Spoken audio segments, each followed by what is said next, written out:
Hey friends, welcome to Axial GT. So Ashes of Creation, the upcoming MMORPG, has been making waves of late. The hype train has left the station and seems to be moving at a decent clip. Now admittedly, I didn't think much about Ashes of Creation when the Kickstarter launched in 2017. Even though it's privately funded, games that wind up on Kickstarter concern me. So honestly, the only thought crossing my mind at the time was, gosh, I hope this isn't another Kickstarter scam. Even as time went along, it was on my radar. I watched the Kickstarter amass over $3 million. Again, thinking, this might not lead anywhere. A lot of us has seen many Kickstarters fail before, and anyone who has followed Kickstarter campaigns know the issues with crowd-funded games and the controversies around them. Not all of them are bad, but some have failed and failed miserably. So with the delay of Amazon's New World, I needed to scratch that MMO itch. So I started taking a harder look at Ashes of Creation, just to see how far the game has come. But before we get started, consider subscribing to the channel, and turn on notifications to be notified of when I upload. With that out of the way, let me say first off, is holy shit, I'm impressed on how far this game has come. The visuals are outstanding, especially for alpha testing, and the mechanics instituted so far seem to be really tightly woven. It's really impressive. It really has me excited. It also has to be said this game is far from full release. 1 to 2 years is the going speculation for full-fledged release to the masses. Intrepid Studios, developer of the game, has divided the testing phase into Alpha 1, Alpha 2, Beta 1, and Beta 2, and they are in the Alpha 1 phase, so it still has a while to go. But you can get into early access by going to the Intrepid website and entering their shop and purchasing one of their packs. But I will warn you, seeing the shop prices is not for the faint of heart. To get into the Alpha 2 testing, that begins probably sometime next year, you will need to lay down at least 250 big ones. And in that package, it provides you with access to the future Alpha 2 test phase,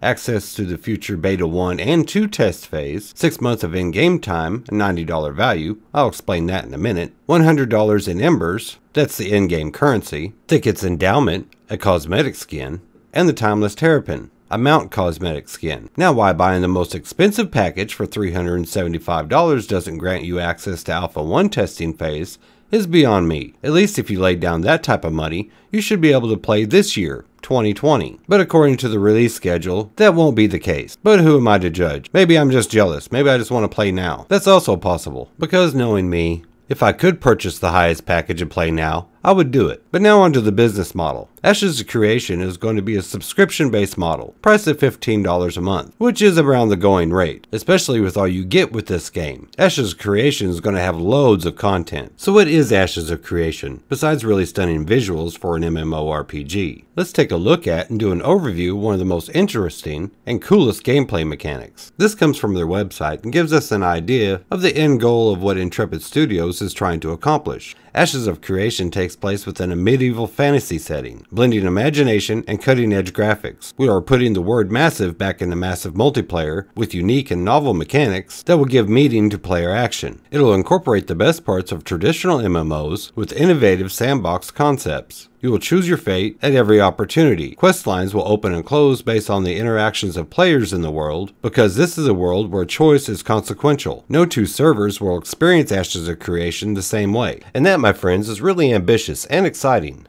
And from the few people that I have been able to talk to, said to have played the game, a lot of these mechanics are already implemented. One of the most novel ideas and mechanics of the game is its node system. Nodes are widespread locations throughout the world that players can develop when they complete quests, kill monsters, PvP, etc. Nodes have their own experience levels which grow as the players participate in normal activities within their zone of influence. Nodes can eventually grow into camps, villages, with the final rank of metropolis. As these nodes grow, so do the quests and services the nodes offer to the players. However, nothing lasts forever. World events might trigger horrific monsters that can attack the nodes, and even other players can pose a threat to the node. Every node has a possibility of being attacked and destroyed. The reinforcing of competing interests lies central to the philosophy behind the node design. Now, the world space will have 103 nodes at launch, and this is the core system of the game. And this is the mechanic that I believe will offer a true dynamic world for us to play in. Now, not all nodes can achieve the level 7 Metropolis level. As a node gains experience and levels up, it draws down adjacent nodes. This gives the players a natural source of conflict. So in theory, if two guilds own adjacent nodes, they'll have to weaken the other's node for their own to continue to grow, which is really an exciting prospect.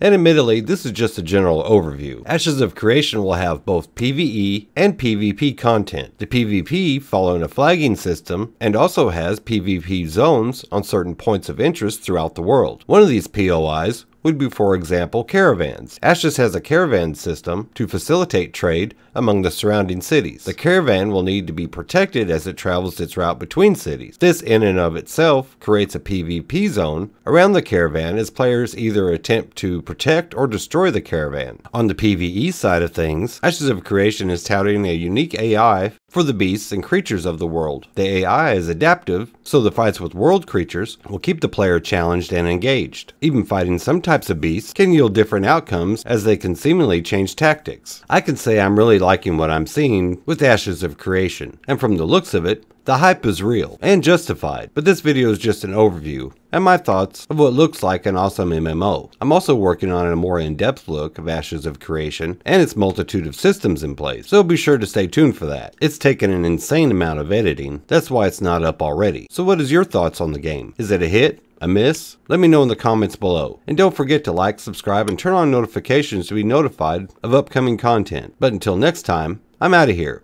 You all have a good one.